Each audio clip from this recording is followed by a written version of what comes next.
Puji nama Tuhan. Hari ini kita kembali akan merenungkan firman Tuhan yang saya mau beri tema tetap tegar di tengah-tengah badai. Dalam 2 Korintus pasal yang keempat ayat 8 sampai ayat yang ke-9, firman Tuhan berkata, dalam segala hal kami ditindas, namun tidak terjepit. Kami habis akal, namun tidak putus asa.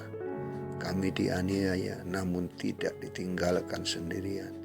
Kami dihempaskan, namun tidak binasa.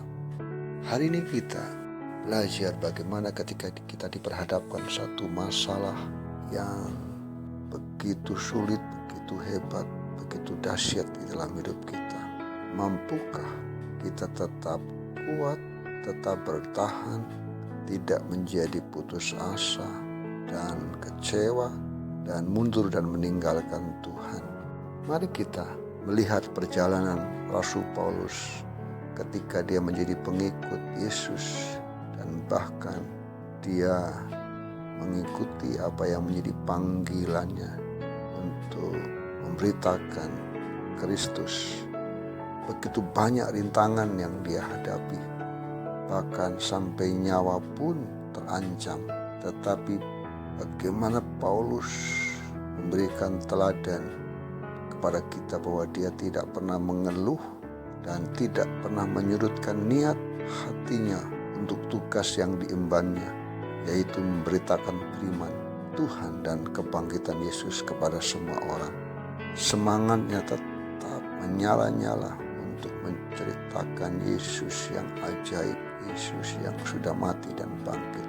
Tuhan tidak pernah meninggalkan Paulus dalam menghadapi pergumulannya yang dihadapinya. Sehingga Paulus pernah berkata dalam Filipi 1 ayat 21, karena bagiku hidup adalah Kristus dan mati adalah keuntungan. Firman inilah yang menguatkan Rasul Paulus untuk menghadapi masalah dan persoalan kehidupan yang seberat apapun. Bagaimana kita, umat Tuhan, ketika kita harus menghadapi badai yang berat, persoalan yang berat yang terjadi di dalam setiap kehidupan kita. Paulus dia berkata, seberat apapun masalah yang kita hadapi, Paulus berkata, walaupun kami dianiaya, namun tidak ditinggalkan sendiri. Kami dihempaskan, namun tidak binasa. Tuhan mau berkata hari ini, seberat apapun persoalan yang sedang kita hadapi, jangan gentar, jangan takut. Sebab Tuhan tetap bersama dengan kita untuk menghadapi setiap kemelut badai yang Tuhan izinkan terjadi dalam kehidupan kita. Dan percayalah bahwa Tuhan tidak pernah meninggalkan kita. Ketika kita yakin bahwa di tengah-tengah tantangan, di tengah-tengah persoalan yang kita hadapi, Tuhan tetap siap menolong kita, siap menjaga kita.